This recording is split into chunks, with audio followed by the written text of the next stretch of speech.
Greetings and salutations, everyone. This is Blackout from Blackout.com, Blackout's Box, and a Blackout's Box podcast. You can check me out at Blackout.com, at Blackout's Box on Twitter, Blackout's Box on Instagram, Facebook.com/Blackout, blah blah blah blah. Let's get into it. This is going to be short. I'm not doing intros or fancy graphics or any of that stuff or I'm just gonna just hit this straight into the beef, as they say.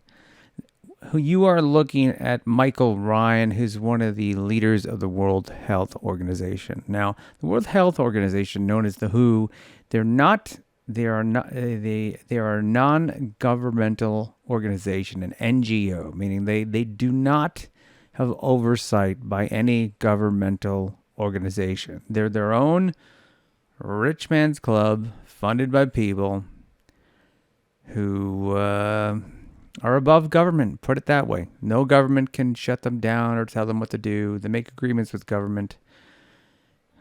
And the same thing with the CDC. But let's not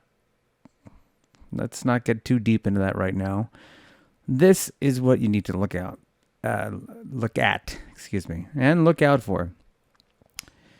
This was kind of passed up, and this guy on March 30th, there was a briefing. This is buried about 40 minutes or so into the briefing, maybe even 49 minutes. I'll post the time in the link below. But these are the guys who are spreading this pandemic fear and said everyone needs to be locked up, and kind of the ones who are playing the cards that are making every place in the world shut everything down and stop. Isn't it weird that like clothing stores are shut down? Virus doesn't last on a even bacteria really on a pair of shoes or on a new shirt, unless I guess if someone snotted on the shirt it stayed wet and humid.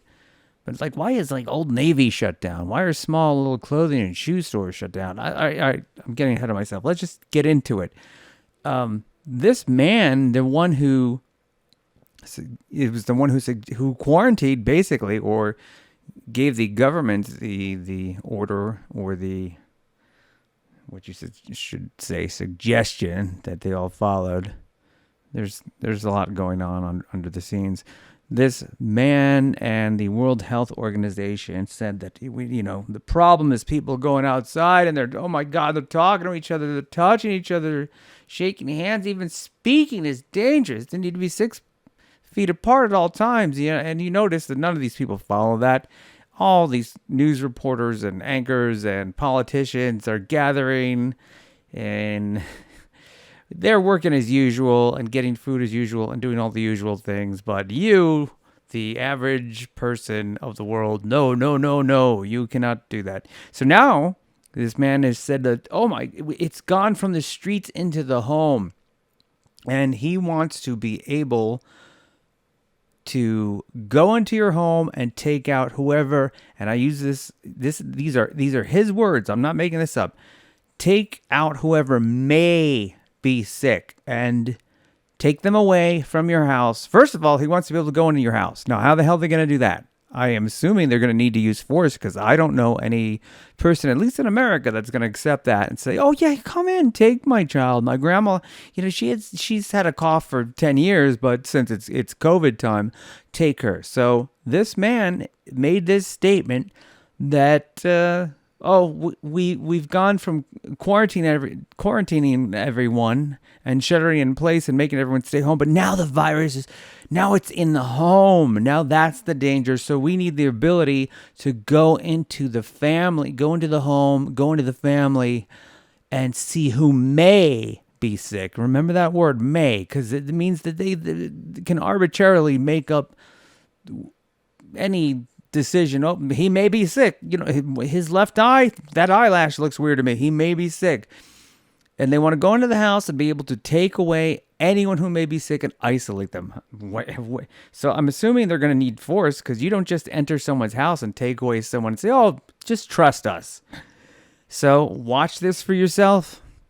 Inform yourself, make your own decisions. This is Blackout. Again, Blackout's Box Podcast. Check it out. Download it. I provide a lot of comedy. I'm not providing this for fear. I'm providing this for info. Look at it for yourself. This is the people who lead the World Health Organization. And roll the clip.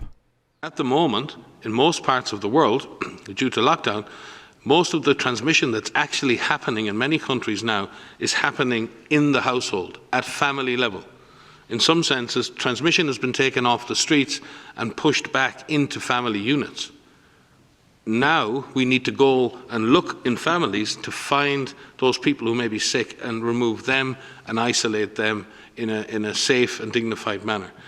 So that's what I was saying previously about the transition from movement restrictions and shutdowns and stay-at-home orders can only be made if we have in place the means to be able to detect suspect cases, isolate suspect confirmed cases, track contacts, and follow up on the contact health at all times, and then isolate any of those people who become sick themselves.